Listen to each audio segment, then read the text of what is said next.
రే, నా గొంతు నొప్పిగా ఉంటే నీకు హ్యాపీగా ఉందారా? ఇలా వేస్తున్నావు. Just for change mummy. అయ్యో, అమ్మకి గొంతు నొప్పి అనంటే నువ్వు కంగారు పడిపోతావు కదా, ఇంకా బాధపడిపోతావు. నేను కాస్త హుషారుగా ఉంటేనే కదా నీకు కూడా తేలిగ్గా అనిపిస్తుంది. నీ మొహం, పిచ్చి మాటలు నువ్వును. మమ్మీ, నీకొక విషయం చెప్పనా? నీకసలు గొంతు నొప్పే లేదు. ఎవరో నీ గొంతు పట్టుకుని పిసికేశారని వర్రీ అయిపోయి ఫీల్ అయిపోవడం నీ భ్రమ. మరి ఈ వేడినీళ్లు క్లాత్ ఎందుకు తీసుకొచ్చావు? నీ ఆనందం కోసం, అంతే. అంతేగాని నాకైతే గొంతు నొప్పి లేదంటావు. No mummy. దగ్గరికి రా. Yeah mummy. ఇంకొంచెం బెండవు.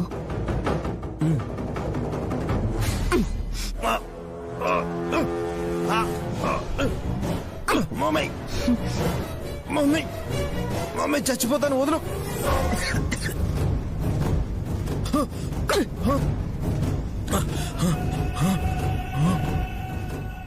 చంపేస్తావేంటి? నేనేం చేశాన్రా? గొంతు నులిమే కదా. లేదే. ఓ, అదంతా నీ భ్రమ.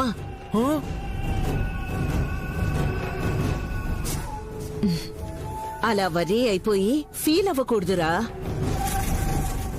అర్థమైంది, మిస్టేక్ నాదే.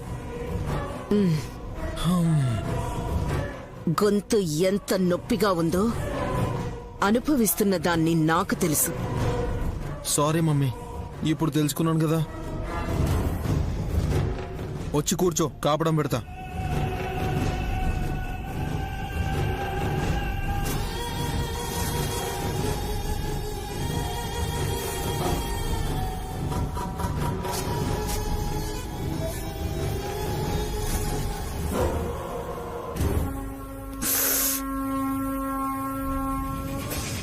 వల్లభా, వింటున్నా.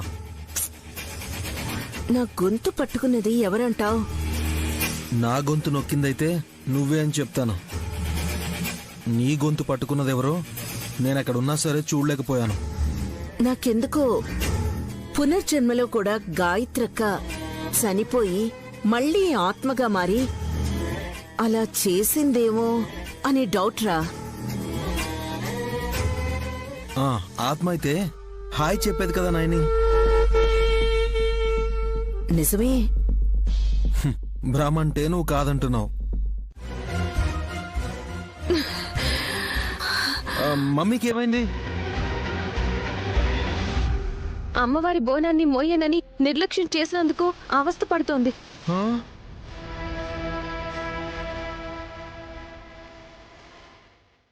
ఏంటి? అర్థం కానట్టు అడుగుతారేంటి?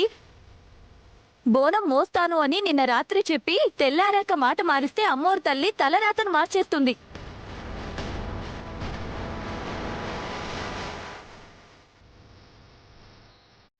కాసేపట్లో మీ మమ్మీ తల మార్చేస్తుందండి.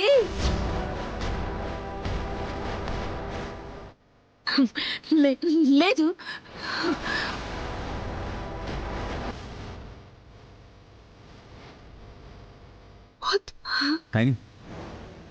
ఇప్పుడేం చేయడం? మనం చేసేదేం లేదు బాబుగారు. అమ్మవారిని నమ్ముకోవడమే. బోనం కుండని మోస్తానని సంకల్పించుకుంటే తప్ప శ్వాస ఆడదు.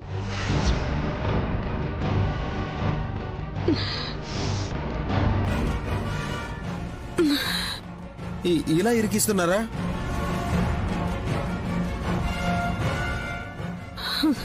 హే బ్రో, అమ్మ చస్తుంది. ఆవిడ గనక నేను బోనం మొయ్యనని ఇంకా మొండికేస్తే తన శవాన్ని మనం మొయ్యాల్సి వస్తుంది.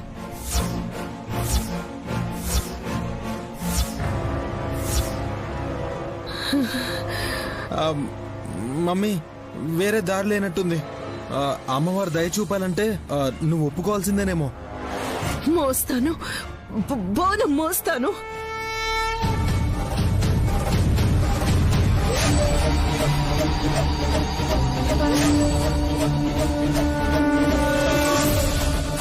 ఓం నమః శివాయ. ఒప్పుకుందిగా. శ్వాస ఆడుతుందిగా.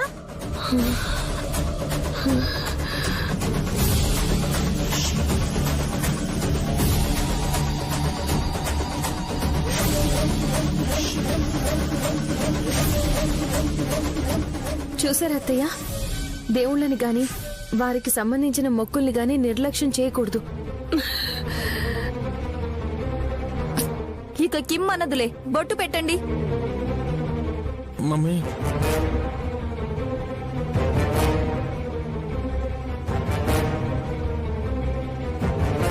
నైని, బోనం రెడీగా ఉందా? ఇంకా టైం ఉంది బాబు గారు. తిథి దాటాలి, రాహుకాలం పోవాలి. ఈలోపు ఏర్పాట్లు చేసేద్దాం రండి. అది తల మీద అలాగే ఉండనివ్వండి. టేక్ కేర్ రాజా.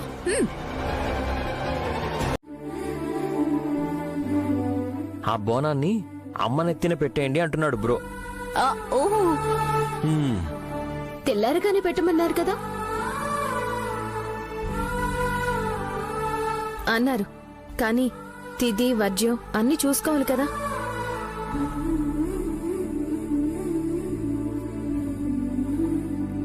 ఆ బోనం కుండ పెట్టక ముందు నాకు తినడానికి ఏమైనా పెట్టండి. డమ్మో డమ్మ, బోనం సమర్పించేదాకా భోజనమే లేదమ్మా.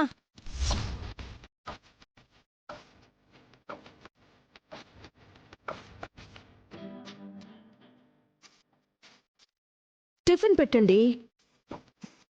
చివరికి తులసాకు కూడా ఇవ్వరత్తయ్యా. వడ్డిస్తే అరిటాకు నిండా వేయించుకొని బాగా జుర్రుకుందాం అనుకున్నారు అత్తయ్య గారు. మా తల్లే. ముందు పూజ అవ్వనివ్వండి. సాయంత్రం 6 దాకా ఉపవాసం ఉండాలంటారా ఇప్పుడు? ఉండకపోతే పోనీ, హోటల్కా? మొహం పచ్చడవుతుంది. ఏయ్, మిమ్మల్ని కాదత్తయ్యా, నిష్టగా చేయాల్సిన పూజని నిర్లక్ష్యం చేస్తే అమ్మవారు ఆగ్రహిస్తారు అంటున్నాను. నైని, సుముహూర్తం వచ్చేసింది, రావుకాలం దాటింది కూడా. బోనం అమ్మ తల మీద పెట్టాల్సిందే. అలాగే బాబు గారు. అక్క పట్టుకో. రాచిట్టి, నేను ఒంగలేను. వదినా, తనకే పని చేత కాదు, మీరు కానివ్వండి. జాగ్రత్త. పట్టుకున్నానులే చెల్లి. విశాలాక్షి తల్లికి జై. విశాలాక్షి తల్లికి జై. విశాలాక్షి తల్లికి జై. విశాలాక్షి అమ్మకి జై.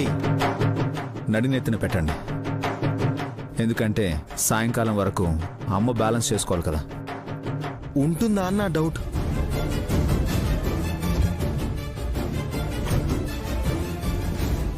ఉండకపోతే ఆ అమ్మోరు మీ అమ్మని ఉంచరు, లేపుకుపోతారు. ఏయ్, అత్తయ్యని భయపెట్టకక్క. ఆవిడ్ని చూస్తేనే భయమేస్తుంది, భయపడుతుందా? ఊరుకో అక్క.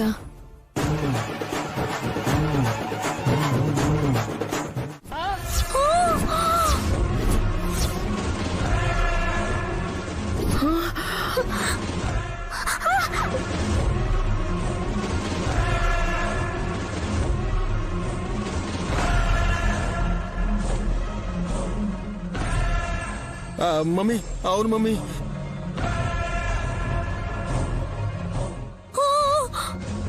విశాలాక్షి చెప్పకనే చెప్పింది, బోనం ఒలికినా కింద పడేసినా ఎలాంటి అపశృతి జరిగినా అమ్మవారు రక్తం కళ్ళ చూస్తారు అని.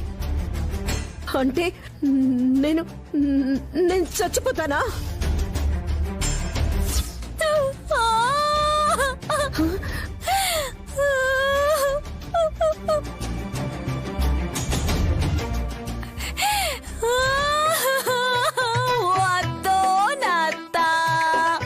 ఏనుగులా దిట్టంగా ఉండేదానివి కదత్తా. కుండ మోసిన రోజే నీ కొడుకులు శ్మశానంలో కుండ పగలగొట్టేదాకా తెచ్చుకున్నావు కదత్తా. ఆపవే, ఆపు. నువ్వు భయంతో కన్నా నీ శోకరాగం విని పోయేలా ఉన్నాను. అంతేనంటారా? ఛీ! నువ్వు చీది నీ ముక్కుని నా పట్టు చీర కొంగుతో తుడుచుకుంటున్నావేంటే? ఛీ! అయ్యో ఏంటక్క ఇది, వదులు. ఎలాగో చేస్తున్నప్పుడు పట్టు చీరతో పనే ఉంది చెల్లి. నేను చావను, నేను చచ్చిపోను. అత్తయ్య ముక్కులోంచి రక్తం వస్తూనే ఉంది. హాస్పిటల్కి వెళ్ళడమో డాక్టర్ని పిలవడమో చేయండి.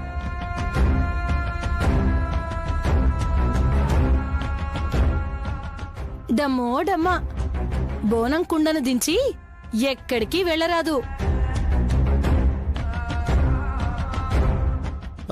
మరి డాక్టరే వస్తే? ఎవరొచ్చినా లాభం లేదు పుత్రా. అమ్మవారి విషయంలో జరిగిన అపచారం ఇది.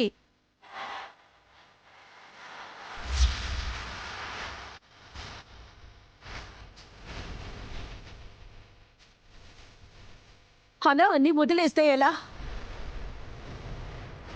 నా ఒంట్లో రక్తం అంతా అయిపోయేంత వరకు చూస్తూ ఉంటారా? కంగారు పడకండి అత్తయ్య, ఒక్క నిమిషం.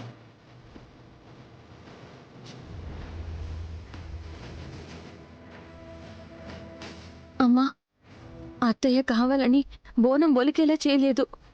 అభం శుభం తెలియని పసికందు వల్ల జరిగిన దానికి ఆవిడ నెత్తుర్ని నువ్వు కళ్ళు చూడకు.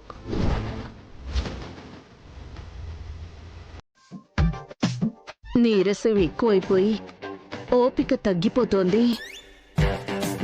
మంచం మీద కూర్చుందామన్నా, కుర్చీలో వాలిపోదామన్నా నీ పెళ్ళాం వచ్చి గోల చేస్తుందని ఇలా గోడని సపోర్ట్ తీసుకుని కూర్చున్నాన్రా. ఛ! ఆ చంద్రకాంతమ్మని కరిగిపోయి నీళ్ళైపోయి ఒలికిపోయింది. హ్, ఇప్పుడు చూడు, నువ్వు పచ్చి మంచినీళ్ళు కూడా తాకుండా చేసింది. ఏంటో. మమ్మీ, ఒక ఐడియా. ఏంటో చెప్పు. నువ్విక్కడున్నట్టు ఎవ్వరికీ తెలీదు. ఎక్కడో అమ్మవారి స్మరణ చేసుకుంటూ ఉంటావని అనుకుంటూ ఉంటారు. వినే ఓపిక కూడా లేదురా. విషయం ఏంటో అది చెప్పు. ఒక గ్లాస్ కొట్టేస్తే ఎక్కడ లేని కిక్ వచ్చేస్తుంది. రాస్కల్, మందు కొట్టమంటున్నావా? అమ్మ నా ముగుడా, గుడ్డి ఉపాయాలన్నీ నీకే వస్తాయనుకుంటా. మీ పని చెప్తానుండండి. ఏం చేయాలి? అయ్యో మమ్మీ, నేనలా అనలేదు. మందు కాదు, మంచినీళ్ళ గ్లాస్ ఒకటి పుచ్చుకున్నావనుకో ఓపికొస్తుంది. రే, అపరాధం రా. ఆ? హ, మనం చేసిన పాపాలకు మించిన పాపమా ఇది? నిజమే కానీ మరి కక్కుర్తి పడినట్టుంటుందిరా. అబ్బా, చాదస్తంతో చంపకు మమ్మీ. 10 సెకండ్లు కూడా పట్టదు. లటుక్కున పట్టుకొస్తాను, గుటుక్కున మింగేసి.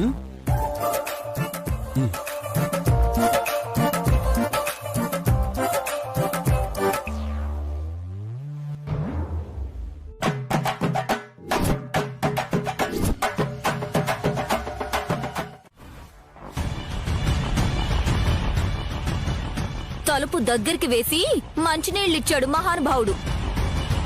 ఇంకొంచెం గట్టిగా కొట్టుంటే అమ్మోరికి బలి అని అనుకునేవాళ్ళు. అక్క, అలా అనకు.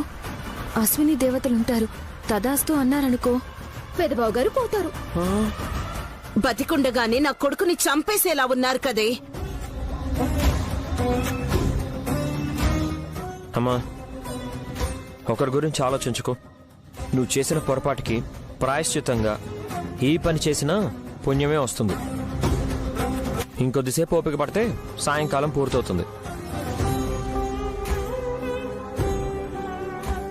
అవునమ్మా, ఇప్పటిదాకా నిగ్రహంగా ఉన్నాం.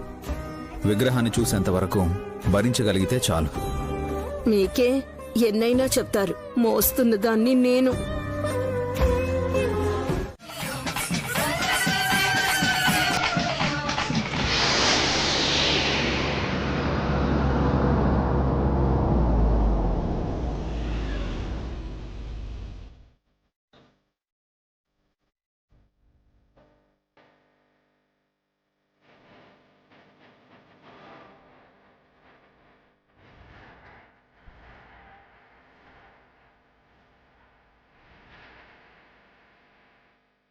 మమ్మీ ఈ టైం అప్పుడు రావడం అవసరమా మమ్మీ? భయపడుకురా, నేనున్నాను కదా. నేనుంటానా అని. ఉండాలి. పద.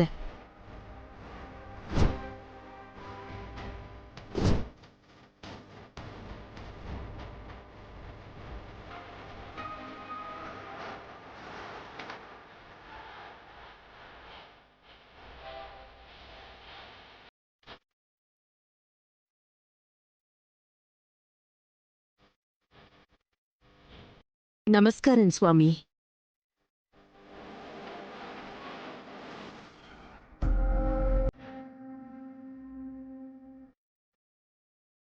ఈవేళప్పుడొచ్చారు?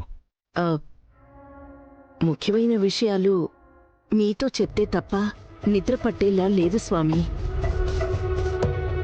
ఓ, అఖండ స్వామి వద్దకు వచ్చారా? అయితే అంతుపట్టని విషయం ఏదో తిలోత్తమని వేధిస్తూ ఉండాలి. చెప్పండి. తిన్నది అరగడం లేదు స్వామి.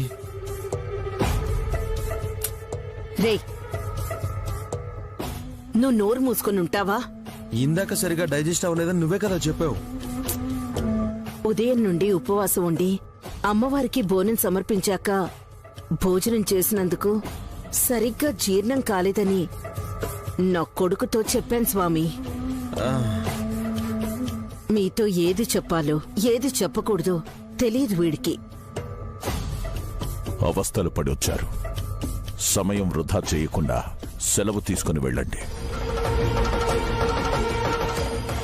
అలాగే స్వామి. ఒకదాని తర్వాత ఒకటి సమస్యలు నన్ను చుట్టుముడుతున్నాయి స్వామి. పరిష్కారం ఏదైనా ఉందేమోనని మీ దగ్గరికి ఓపిక చేసుకొని వచ్చాను. ఎవరెవరొచ్చారు?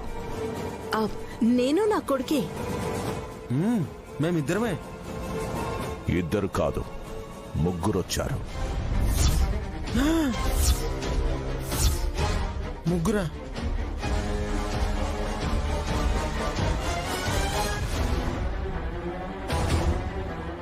ఇంకెవరొచ్చారు స్వామి? ఎక్కడున్నారు? మమ్మీ, నాకు భయమేస్తుంది మమ్మీ. రే, నువ్వు టెన్షన్ పెట్టకరా. స్వామి, ఎక్కడున్నారు? నాకలా అనిపించి అడిగాను. అంటే మీరు కూడా మాలాగే భ్రమపడుతున్నారా? మీరు వెళ్ళిపోండి. రేపు ఉదయం మీ ఇంటికొస్తాను. విశాల్ కన్న కూతుర్ని, దత్తత తీసుకున్న పాపని ఇద్దరిని చూపించండి. పరిష్కారం చెప్తాను. మంచిది స్వామి. పద. ఈ విషయం విశాలకు చెప్పి జాగ్రత్త పడాలి.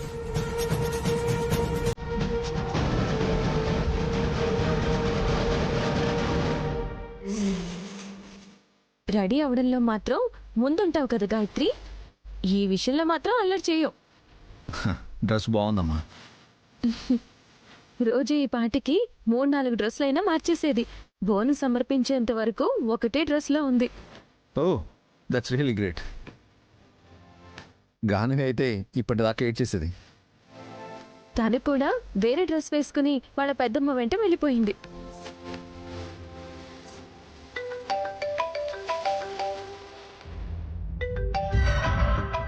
ఈ టైంలో స్వామీజీ గారు ఫోన్ చేస్తున్నారంటే.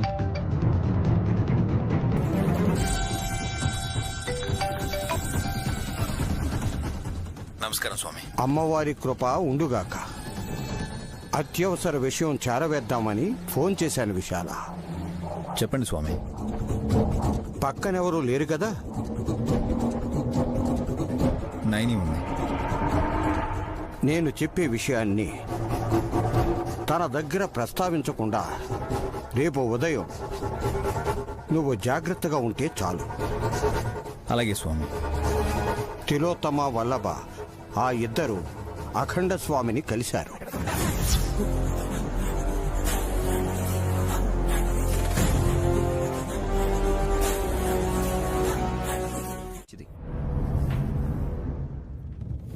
మా అక్కకు పుట్టిన పెద్ద కూతురు బతికే ఉంటే సంతోషమే కదా.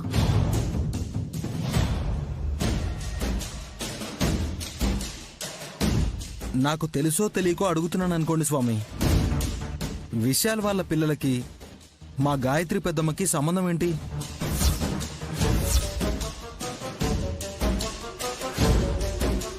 కోడలి కడుపులోనే పుడతానని చెప్పిందట కదా వల్లభ.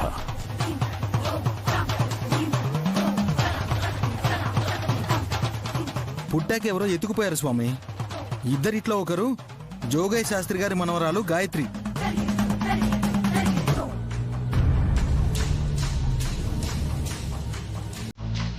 యాదృచ్ఛికంగా మా పెద్దక్కయ్య పేరే.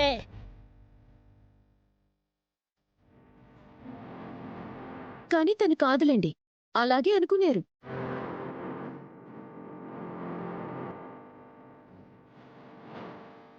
ఆలస్యానికి చింతిస్తున్నాం. మేం పిల్లలతో వచ్చేసాం.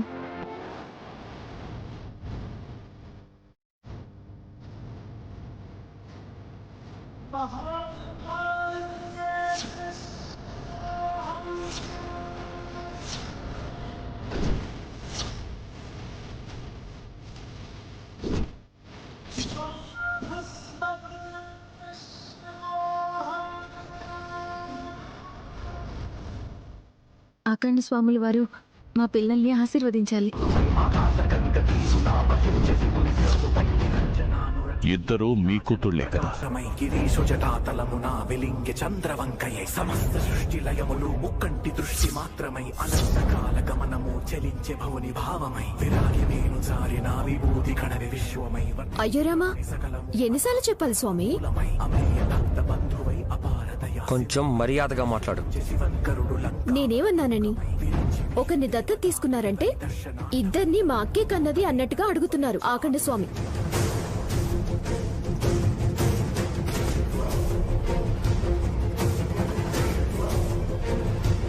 నేనెందుకలా అన్నానంటే ఇద్దరూ కవల పిల్లలు కాబట్టి.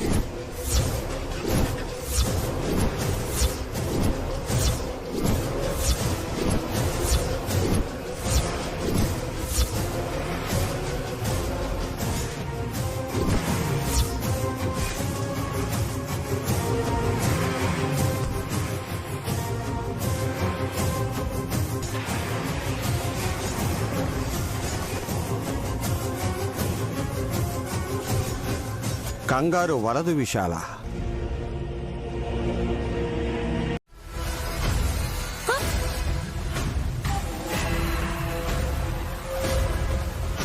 ఒకేలానా?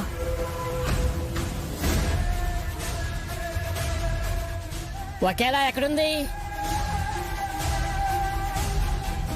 ఏయ్, మొన్నే గుండు కొట్టించుకుంది గాయత్రి. గానవికి ఇంకా పుట్టు వెంట్రుకలు తీయించలేదు స్వామి. తిలోత్తమ, నేను పరీక్షిస్తున్నానా లేకపోతే మీరు నన్ను పరీక్షిస్తున్నారా?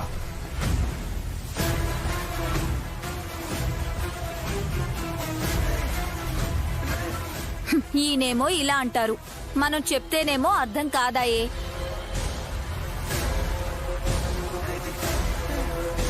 అసలు ఏం జరుగుతుందో నాకు కూడా అర్థం కావట్లేదమ్మా.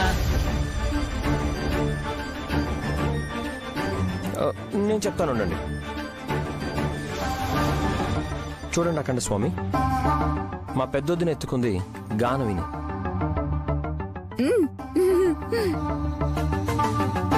తను మా అక్క బావలు కన్న కూతురు.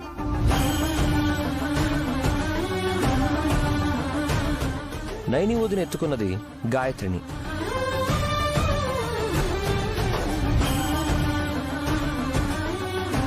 తనని కన్నది మా అక్క కాదు, దత్తత తీసుకున్నారని చెప్పాను కదా. 25 కోట్లు కూడా ఆ పిల్ల పేరు మీద రాశారు.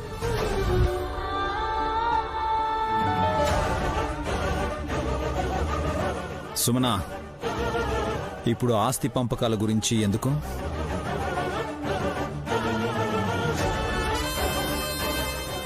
అది మీ వ్యక్తిగతం. కానీ నేనొక్కటే అడుగుతున్నా, ఇద్దరు పసిబిట్టలు ఒకే పోలికలతో ఎలా ఉంటారు? కవలలు కాబట్టే అలా ఉంటారు కదా.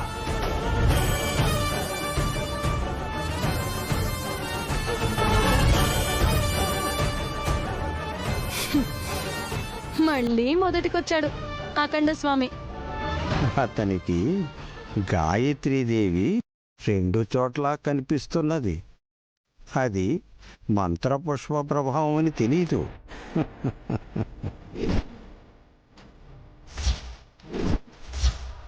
ఇప్పుడు అర్థమైంది స్వామి.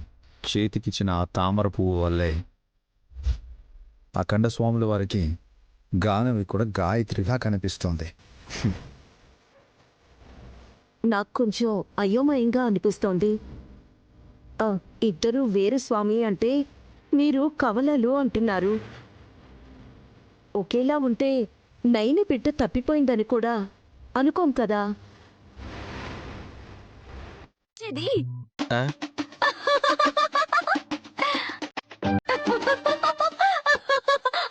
ఇంకొకటి. హే, పోతావా లేదా? పో ఇక్కడి నుంచి. పోతానులేండి. విభ్రాణం శూళబాణ మెంటల్.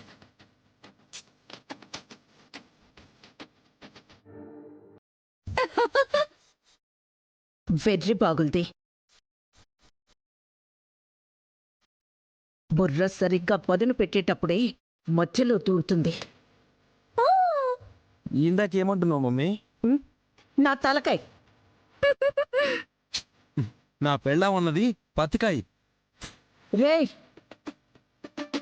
వెళ్ళు వెళ్ళు.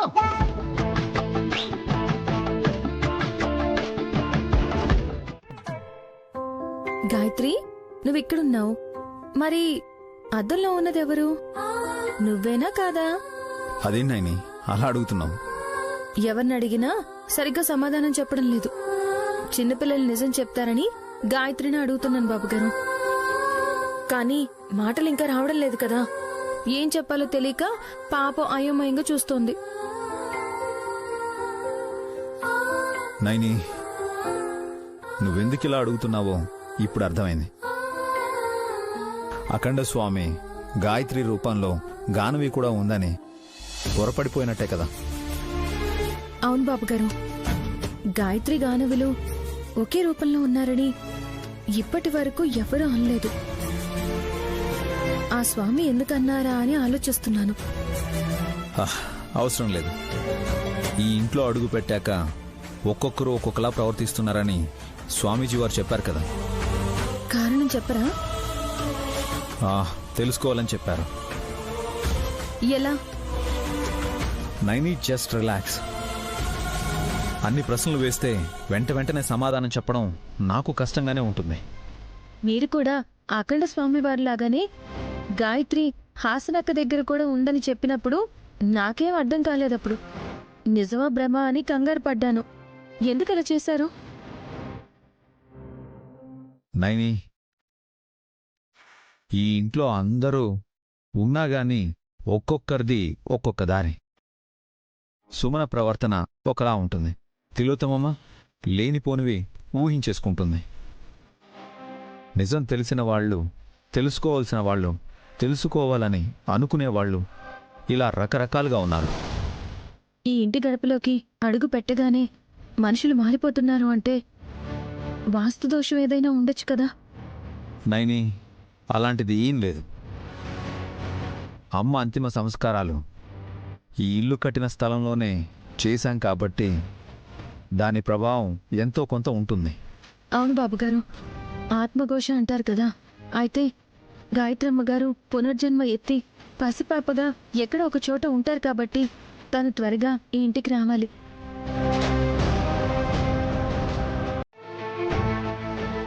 నాకు మీరు చెప్పకపోయినా మీరు చెప్పినట్టే అనుకుంటాను. కంగ్రాచులేషన్స్ అని. ఏం సాధించావని? ఆనందగండాన్ని విజయవంతంగా 8 నెలలు దాటించాను. ఆనంద గండమా? ఇలాంటిది ఒకటి ఏడ్చిందని నాకు తెలీదే. మగవాళ్ళకి కొన్ని విషయాలు వెంటనే అర్థం కావు అంటారు. నిజమే. ఇలా పళ్ళికిలించకుండా సూటిగా చెప్తే అర్థమవుతుంది. నెల తప్పగానే సంతోషపడే స్త్రీ 9 నెలల బిడ్డని ఎలా మోయాలా అని లోపల కంగారు పడుతూనే ఉంటుందండి. నేను గర్భవతిగా 9వ మాసంలోకి అడుగు పెట్టబోతున్నాను. ఆ లెక్కనే ఇందులో రాసింది. డాక్టర్లు చెప్పని తేదీని నువ్వే రాసుకొని ముడిసిపోతున్నావా? కావాలంటే ఏ హాస్పిటల్కు వెళ్ళి అడుగుదాం పదండి. అస్సలు వద్దమ్మా, వాళ్ళనైనా ఆరోగ్యంగా బతకనిద్దాం. డాక్టర్లు పేషెంట్లు అవడం నాకు ఇష్టం లేదు. మీరు ఇలాగే మాట్లాడతారు గాని ఈ 2 రోజుల్లో వేడుక జరిపించుకుందామా అండి? సడన్ గా ఎందుకు? మళ్ళీ ఎందుకంటారేంటి? 9వ నెలలో సీమంతం చేసుకుంటారు కదా. ఎన్నిసార్లు చేసుకుంటావు? ఇదేమో నా పెసరట్టు వేసుకోవడమా? తినాలనిపించినప్పుడల్లా పెనం వేడి చేసుకున్నట్టు సంబరం చేసుకోవాలని సీమంతానికి రెడీ అంటావు. మళ్ళీ చేసుకుంటే తప్పేంటి? మనం ఏమైనా లేని వాళ్ళమా? బుద్ధి లేదంటారు. అనే వాళ్ళని ఫంక్షన్ కిందకు రమ్మంటాం. ఇంట్లో వాళ్ళే అంటారు. ఏమనరు. మరి బిల్డప్ ఇవ్వడానికి ఫంక్షన్ చేసుకోవాలనుకుంటుంది.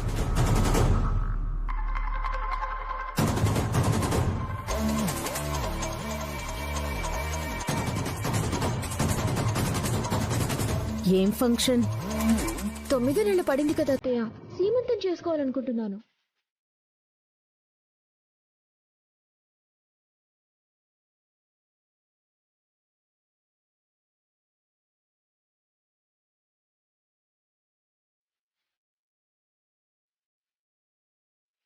ఐదో నెలప్పుడు చేసుకోనన్నావు కదా సుమన.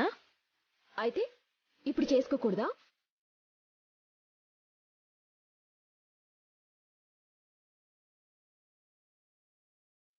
అప్పుడు వీలు పడని వాళ్ళు 9వ నెలలో చేసుకుంటారు.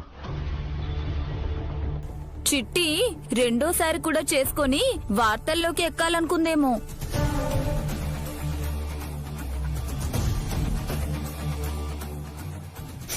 ఖచ్చితంగా ఎక్కుతుంది మాత.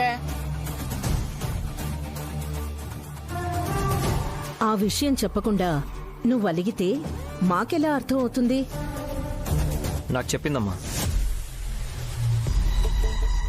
అక్కర్లేదు, పైగా డబ్బులు లేవు అన్నాను.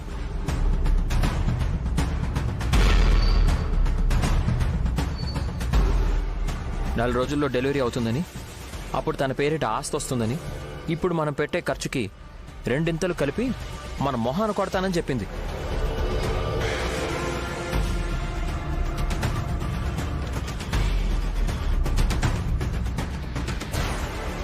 మొహం మీద కొడతానలేదు. విసిరేస్తాను అంటే దాని అర్థం అదే కదా. విక్రాంత్, నువ్వుండ్రా. సుమన, ఆ ఏర్పాట్లేవో నేను చూస్తాను గాని నువ్వు ఇలా మొండికేయడం మంచిది కాదు. మనమైనా ఎందుకు ఖర్చు పెట్టాలి బాబు గారు?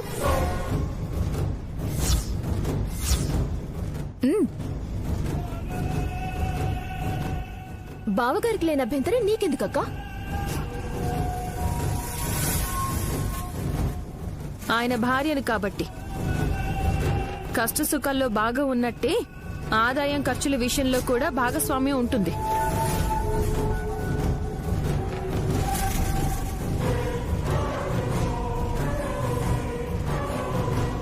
10 లక్షలు ఖర్చు అవుతుందో లేదో దానికి అడ్డుపడుతున్నావు. మీరు పెట్టేదానికి 10 ఇస్తాను.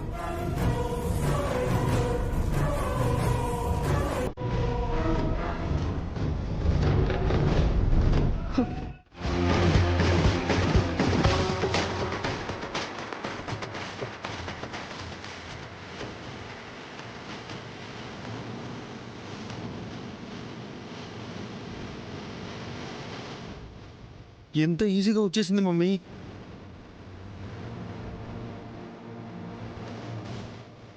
విక్రాంత్, నిదానంగా తెలుసు.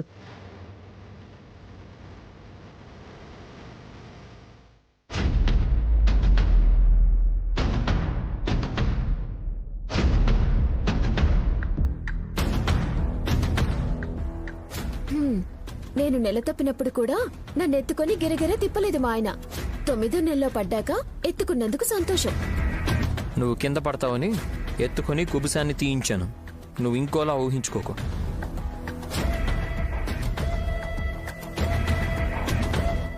థ్యాంక్స్ వదిలే. పర్వాలేదు విశాల్ బాబు. నువ్వు సలహా ఇవ్వకపోయి ఉంటే సుమనకి కష్టమయ్యేదయ్యా. నేను థ్యాంక్స్ చెప్పింది అందుకు కాదు నైని. గాయత్రి మాత్రమే కుబుసం తీయగలదు అంటే తిలోత్తమమ్మకి అనుమానం వస్తుంది. గాన వినుకుడు ఎత్తుకోమన్నందుకు ఎవరికి ఏ డౌటు రాలేదు.